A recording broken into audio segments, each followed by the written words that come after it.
Hello बेटा। आज हम डिस्कस करेंगे हिस्टेरिसिस कर्व के बारे में। ठीक है, तो हिस्टेरिसिस का फेनोमेना क्या होता है? हिस्टेरिसिस, तो सबसे पहले हम हिस्टेरिसिस का फेनोमेना क्या होता है? हिस्टेरिसिस यहाँ पे hysteresis is the phenomena of lagging of B or I behind H when a specimen of ferromagnetic substance taken through a cycle of magnetization। ठीक है, अब इस चीज का मतलब समझिए। हम क्या करते हैं, I और H के बीच में ग्राफ ड्रॉ करते हैं। H इधर हमने H ले लिया, ठीक है, और इधर हमने I ले लिया, और V ले सकते हैं, एक ही बात है, V और I। I क्या है यहाँ पे? I होता है इंटेंसिटी ऑफ मैग्नेटाइजेशन,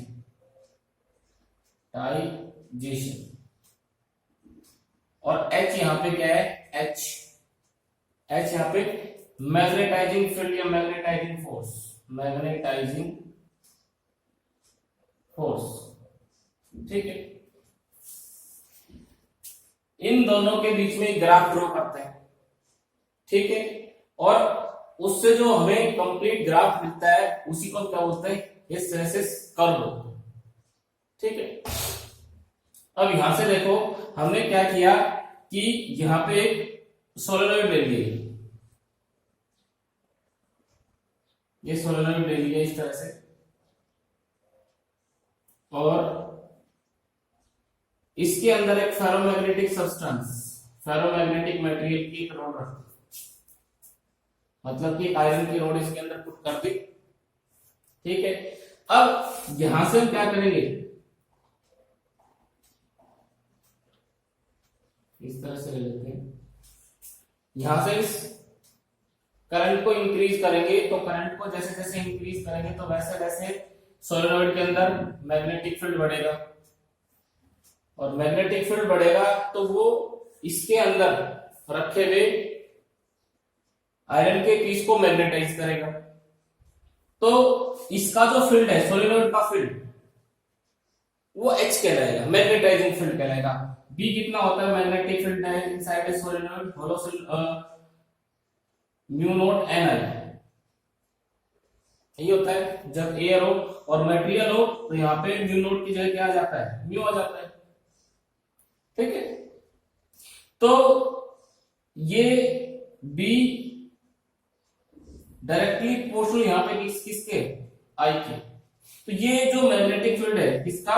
सोलेनॉइड का, ये H कहलाएगा यहाँ मैग्नेटाइजिंग फील्ड, क्योंकि इसके अंदर जो मैग्नेटिज्म प्रोड्यूस हो रहा है, आयरन की रॉड के अंदर जो मैग्नेटिज्म डेवलप हो रहा है वो किसके कारण हो रहा है? सोलेनॉइड के फील्ड के कारण। तो यहां से हम करंट को बढ़ा करके इसके अंदर का जो मैग्नेटिक फील्ड है उसकी इंटेंसिटी इंक्रीज करते हैं, और इसके अंदर कितना मैग्नेटिज्म डेवलप होता है, ठीक है, उसको हमने आई से दिखाया है। तो हम क्या देखते हैं कि जैसे जैसे H को इंक्रीज करेंगे वैसे वैसे आई बढ़ता है, इस तरह से, ये इस तरह से, और यहां पे जाकर के ये सैचुरेट हो जाता है, ये फिर इसको मैक्सिमम वैल्यू आ गई भाई। यहां से हमने H को बढ़ाया इधर, तो I भी बढ़ा, H भी बढ़ा, I भी बढ़ा, H भी बढ़ा, I भी बढ़ा, H भी बढ़ा, ये यहां से, और यहां पे जाकर के एकदम से सैचुरेट हो गया। सैचुरेट का मतलब क्या है कि अब H को बढ़ाओ, यहां से H को बढ़ाते जाओ, I की वैल्यू क्या होगी? फिक्स होगी। H को बढ़ाते जाओ, I की वैल्यू फिक्स हो गई।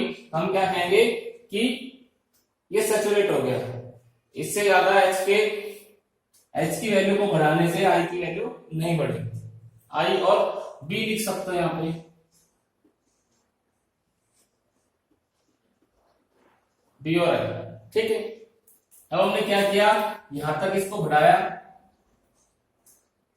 This is point OA। ठीक है, अब एक्चुअली में क्या है कि देखो यहाँ पे ये हमारे पास एक फेरोमैग्नेटिक मटेरियल, फेरोमैग्नेटिक मटेरियल्स में क्या होते हैं? डोमेन्स होते हैं इस तरह से,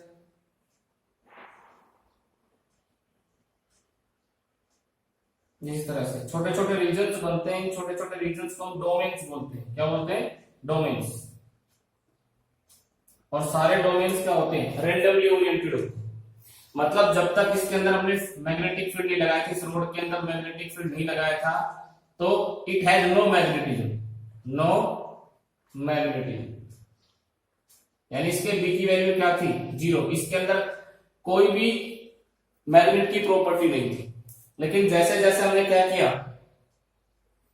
H की वैल्यू बढ़ाई, सोलेनोइड के फील्ड को बढ़ाया, वैसे वैसे इसके अंदर मैग्नेटिज्म डेवलप होता गया, I की वैल्यू बढ़ती गई, और एक टाइम ऐसा आता है जहां पे इसके I की वैल्यू मैक्सिमम हो जाती है।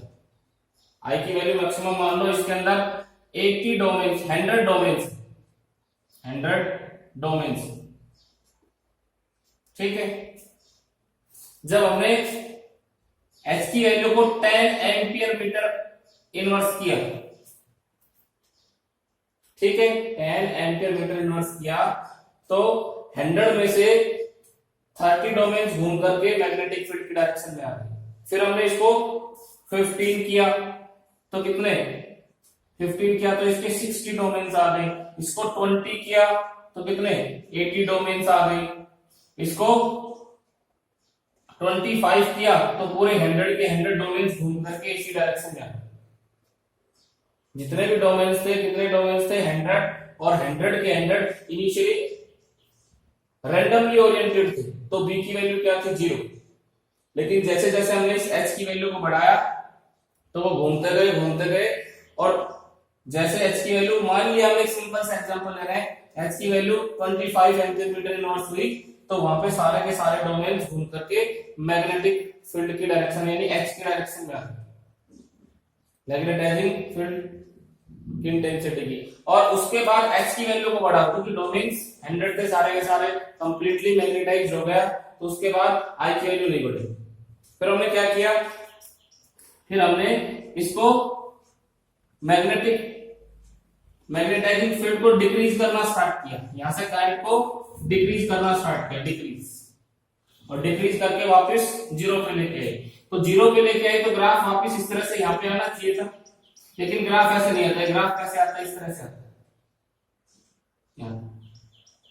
यहाँ देखो, यहाँ पे जो h की वैल्यू है वो तो 0 हो गई, यहाँ पे जो h की वैल्यू है वो क्या हो गई? 0 हो गई। यहाँ पे देखो h की वैल्यू ये थी, ये इतना h लगाया था हमने, अब यहां से h की वैल्यू क्या हो गई? 0, लेकिन ये b की वैल्यू लेफ्ट बच जाती है, ये b की वैल्यू क्या बच जाती है? लेफ्ट। इतना भी इसके अंदर रह जाता है और c के बराबर, क्योंकि ग्राफ इस तरह से वापस आना चाहिए था, लेकिन ऐसा नहीं आता है, इसके अंदर इतना भी लेफ्ट बच जाता है। और इस बचे हुए मैग्नेटिज्म को हम बोलते हैं रिटेंटिविटी, इसको बोलते हैं retentivity. OC is known as retentivity और residual magnetism when H becomes 0। जब H की वैल्यू 0 हो जाती है, तो इसके अंदर जो मैग्नेटिज्म लेफ्ट बच जाता है उसको बोलते हैं रिटेंटिविटी। क्या बोलते हैं? रिटेंटिविटी। तो OC क्या है? OC retentivity.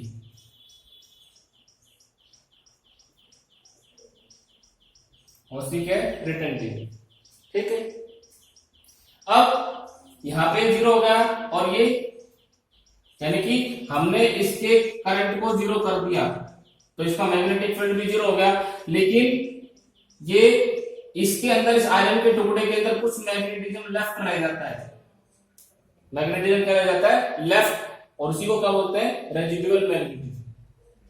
अब हमने इस B की वैल्यू को, इस I की वैल्यू को 0 करना है, तो हमें मैग्नेटाइजिंग फील्ड उल्टी डायरेक्शन में लगाना पड़ेगा। हमने क्या किया?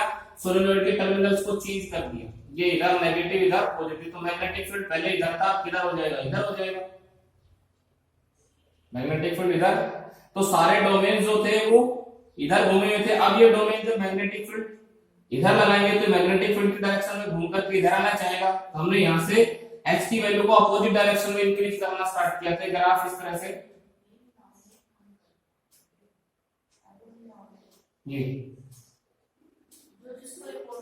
ये यहाँ पे d के ऊपर आकर के b की वैल्यू 0 हो जाती है। ये घटता घटता घटता घटता घटता यहाँ 0 हो गया और ये हमने h लगाया नेगेटिव डायरेक्शन। तो इस OD को इसको बोलते हैं कोरस्टिविटी। इसको बोलते हैं कोरस्टिविटी। ठीक है। उल्टी डायरेक्शन में जो हमने मैग्नेटाइजिंग फोर्स लगाया है h की वैल्यू d की वैल्यू को 0 करने के लिए, उसको हम बोलते हैं कोरस्टिविटी। ठीक है। तो ये यहाँ पे क्या कहेगा, OD इज इक्वल टू कोरस्टिविटी।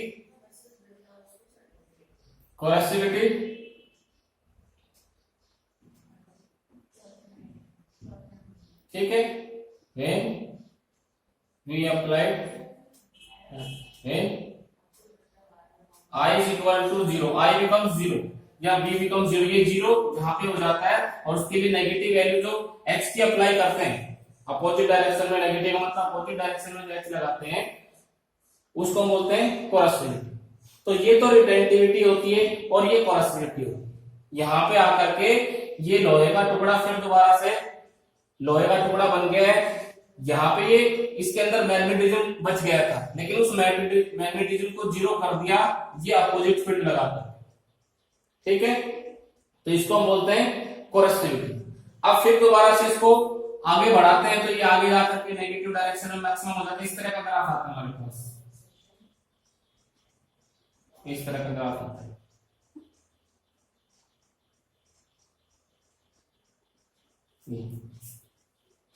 ठीक है। और ये पूरा क्या कहलाता है, हिस्टैरिसीस कर्व। Hysteresis curve. अब ये देखो, ये इस तरह का एक कर्व हमारे पास आता है जिसमें ये यहां से यहां तक क्या कहलाता है, दिस इज रिटेंटिविटी और ये क्या कहलाता है, coercivity. This is coercivity, this is retentivity. ये रिटेंटिविटी, दिस इज कोरस्टिविटी। ठीक है। तो ये यहां से यहां तक कोरस्टिविटी और यहां से यहां तक ये रिटेंटिविटी।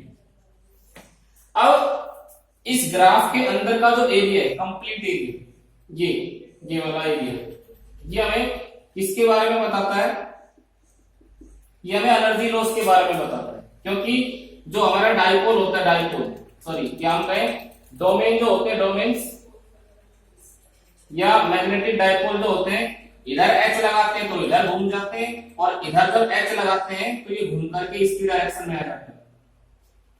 तो H को अगर हम चेंज करें तो कभी इधर घूमेगा ऐसे, कभी इधर घूमेगा, कभी इधर घूमेगा, कभी इधर घूमेगा, तो ऐसे घूमता है। तो इसके साथ जो बाकी के डाइपोल्स होते हैं उनके साथ इसका फ्रिक्शन होता है। क्या होता है, फ्रिक्शन। क्या होता है, फ्रिक्शन। और उस फ्रिक्शन से कुछ एनर्जी वेस्ट हो जाती है, कुछ एनर्जी क्या हो जाती है, वेस्ट, हीट की फॉर्म में। तो इसका जो एरिया है, ये area of the loop of the hysteresis curve numerically equal to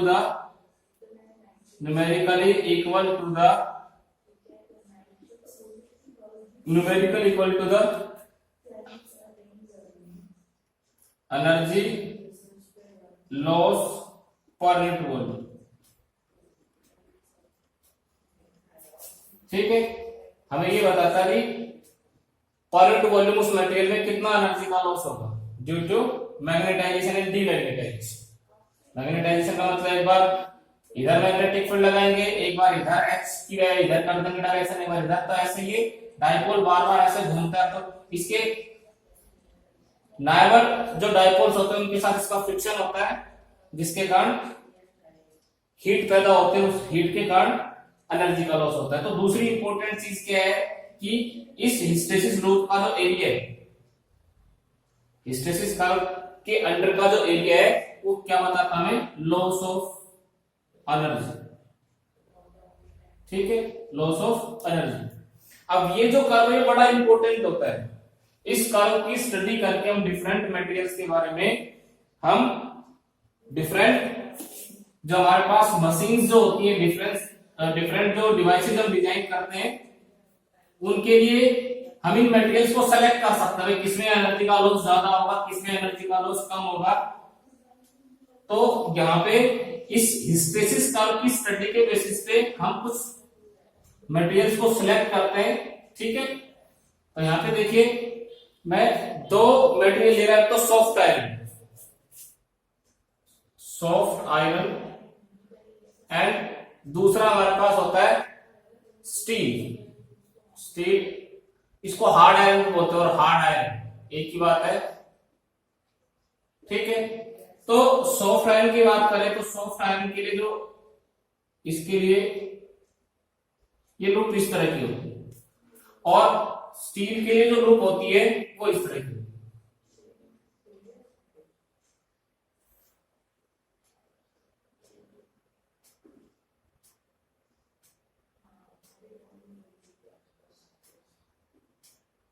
This is for steel, this is for soft iron.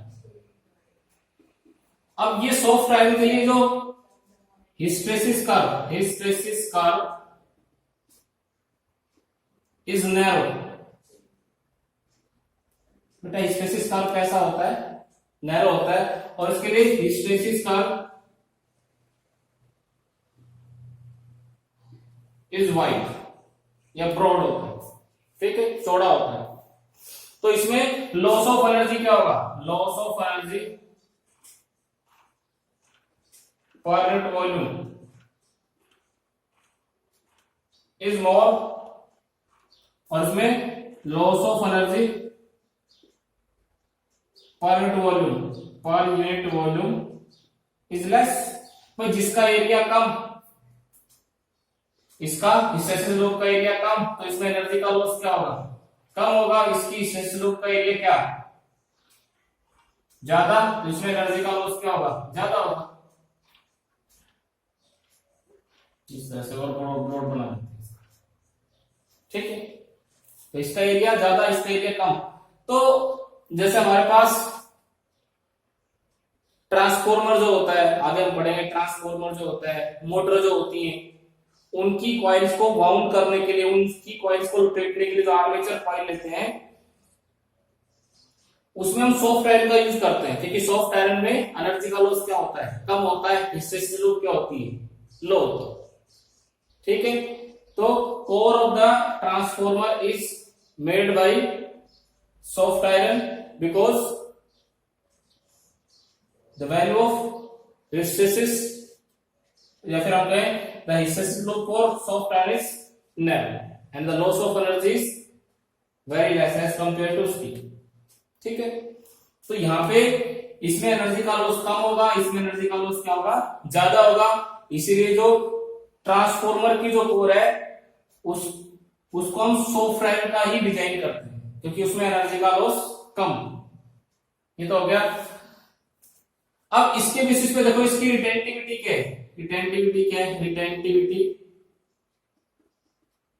High, और कोरेसिविटी देखो क्या है? वेरी लो,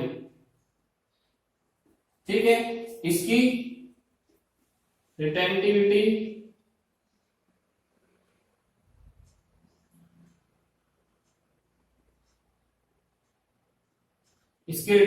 जो है ये क्या है? ये भी हाई है, और कोरेसिविटी क्या है? ये भी हाई है।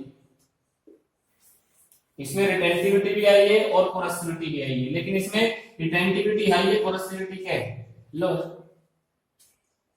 अब दो तरह के मैग्नेट होते हैं, परमानेंट मैग्नेट, और एक होते हैं इलेक्ट्रोमैग्नेट या टेम्परेरी मैग्नेट भी बोलते हैं। 10th क्लास में पढ़ा होगा परमानेंट मैग्नेट वो मैग्नेट होते हैं जो अपने मैग्नेटिज्म को लॉन्ग टाइम तक रिटेन रखते हैं। एक बार उनको मैग्नेट बना दो तो हमेशा के लिए मैग्नेट बने रहते हैं। और इलेक्ट्रोमैग्नेट वो मैग्नेट होते हैं जब तक उनके अंदर इलेक्ट्रिसिटी फ्लो करते रहेगी, वो मैग्नेटिज्म शो करते रहेंगे, और जैसे ही इलेक्ट्रिसिटी ने फ्लो करना बंद कर दिया, उनका मैग्नेटिज्म क्या हो जाता है? खत्म हो जाता है, ठीक है, तो परमानेंट मैग्नेट के लिए किस मटेरियल को हम सिलेक्ट करेंगे और इलेक्ट्रोमैग्नेट के लिए हम किस मटेरियल को सिलेक्ट करेंगे। तो यहाँ पे देखो, यहाँ परमानेंट मैग्नेट में लिख रहा हूं मैग्नेट, और यहाँ पे इलेक्ट्रोमैग्नेट।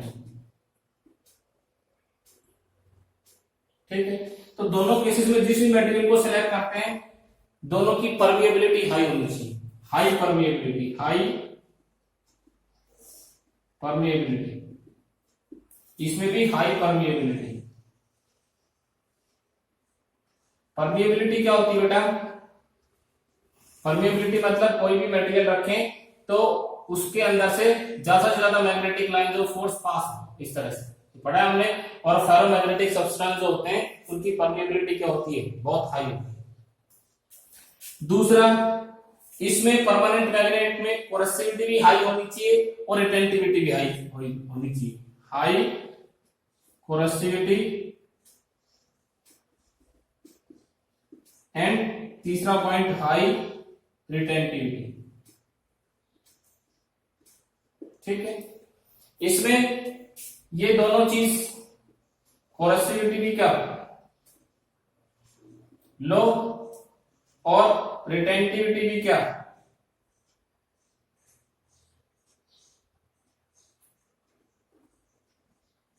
लो। कोरेसिविटी लो होने से मतलब ये है कि अगर जिसकी कोरेसिविटी लो है तो वो इजीली डीमैग्नेटाइज हो जाएगा, उसको डीमैग्नेटाइज करने के लिए कम मैग्नेटिक फील्ड लगाना पड़ेगा। और इलेक्ट्रोमैग्नेट में हम क्या करते हैं भाई, जैसे हम करंट को ऑफ करें वो इजीली डीमैग्नेटाइज हो जाए। ठीक है, लेकिन परमानेंट मैग्नेट में ऐसा नहीं होना चाहिए। कोरेसिविटी ज्यादा होगी तो उसके मैग्नेटिक फील्ड को, उसके मैग्नेटिज्म को डीमैग्नेटाइज करने के लिए high magnetic field opposite direction में लगाना पड़ेगा, मैग्नेटाइजिंग फील्ड। ठीक है, तो परमानेंट मैग्नेट के लिए ये चीज भी ज्यादा होनी चाहिए और ये चीज भी, कोरेसिविटी और रिटेंटिविटी दोनों हाई होनी चाहिए। लेकिन इसके केस में कोरेसिविटी भी क्या लो और रिटेंटिविटी भी क्या लो। तो सॉफ्ट आयरन में ये कोरेसिविटी और रिटेंटिविटी लगभग लो होती है, और हार्ड आयरन स्टील के अंदर कोरेसिविटी भी हाई होती है और रिटेंटिविटी भी क्या होती है? हाई होती है। ठीक है, तो यहाँ पे हम ये बता सकते हैं कि परमानेंट मैग्नेट के लिए हम किसका सिलेक्शन करेंगे, ऐसे मटेरियल का जिसकी कोरेसिविटी हाई हो, रिटेंटिविटी हाई हो, परमिएबिलिटी हाई हो। और इलेक्ट्रोमैग्नेट के लिए हम उस मटेरियल को चूज करेंगे जिसकी कोरेसिविटी लो, रिटेंटिविटी लो, लेकिन परमिएबिलिटी क्या हो? हाई हो। तो यहाँ पे हम लिख सकते हैं, यहाँ पे किसका चूज करेंगे? स्टील का, सॉरी यहाँ पे हम सॉफ्ट आयरन का चूज करेंगे, सॉफ्ट आयरन, और यहाँ पे स्टील। तो परमानेंट मैग्नेट किसके बनाए जाते हैं? स्टील के। और इलेक्ट्रोमैग्नेट किसके बनाए जाते हैं? सॉफ्ट आयरन के। कई बार इसलिए पूछा जाता है रिटेंटिविटी किसकी ज्यादा होती है? सॉफ्ट आयरन की होती है, जबकि हम किसका यूज करते हैं? स्टील का यूज करते हैं परमानेंट मैग्नेट के लिए, क्योंकि इसकी रिटेंटिविटी थोड़ी कम होती है लेकिन कोरेसिविटी बहुत ज्यादा होती है, इसकी कोरेसिविटी बहुत कम होती है। इसलिए इसको इसमें परमानेंट मैग्नेट्स में यूज करते हैं, स्टील के अंदर, सॉफ्ट आयरन को यूज नहीं। ठीक है, तो ये कुछ क्वेश्चंस बनते हैं इसके अंदर बेटा, कि जो एरिया ऑफ हिस्टैरिसीस लूप है वो किसको बताता है? Loss of energy per unit volume. और वो किसके कारण होता है? मैग्नेटाइजेशन एंड डीमैग्नेटाइजेशन के कारण। जो डाइपोल्स होते हैं जब वो रोटेट करते हैं तो उनके अंदर फ्रिक्शन होता है जिसके कारण एनर्जी का लॉस होता है। दूसरा, सॉफ्ट आयरन के लिए जो ये लूप होती है ये नैरो होती है, और हार्ड आयरन स्टील के लिए लूप क्या होती है? ब्रॉड होती है। तो इसमें एनर्जी का लॉस क्या होता है? ज्यादा होता है, हाई लॉस ऑफ एनर्जी, इसमें लेस लॉस ऑफ एनर्जी। ठीक है, मिनिमम होता है, इसमें मैक्सिमम होता है एनर्जी का लॉस। अब तीसरी चीज क्या है कि जो ट्रांसफॉर्मर की कोर है वो किसकी बनाई जाती है? तो हम कहेंगे वो सॉफ्ट आयरन की बनाई जाती है, क्योंकि उसमें अल्टरनेटिंग करंट फ्लो करता है इस तरह से। ये सॉफ्ट आयरन की कोर है, ये कोर होती है इस तरह से, देखा होगा तुमने, ये इस तरह से, और इसके ऊपर कॉइल ऐसे लिपटी होती है।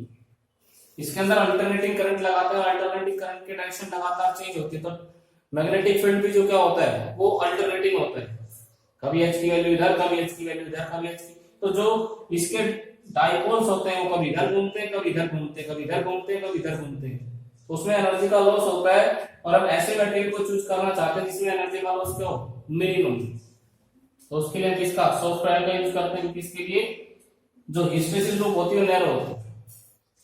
यहाँ पे हम स्टील के लिए हिस्टैरिसीस लूप क्या होती है, ब्रॉड होती है, इसलिए हम इसका चूज नहीं करते हैं, एनर्जी का लॉस इसमें ज्यादा होता है।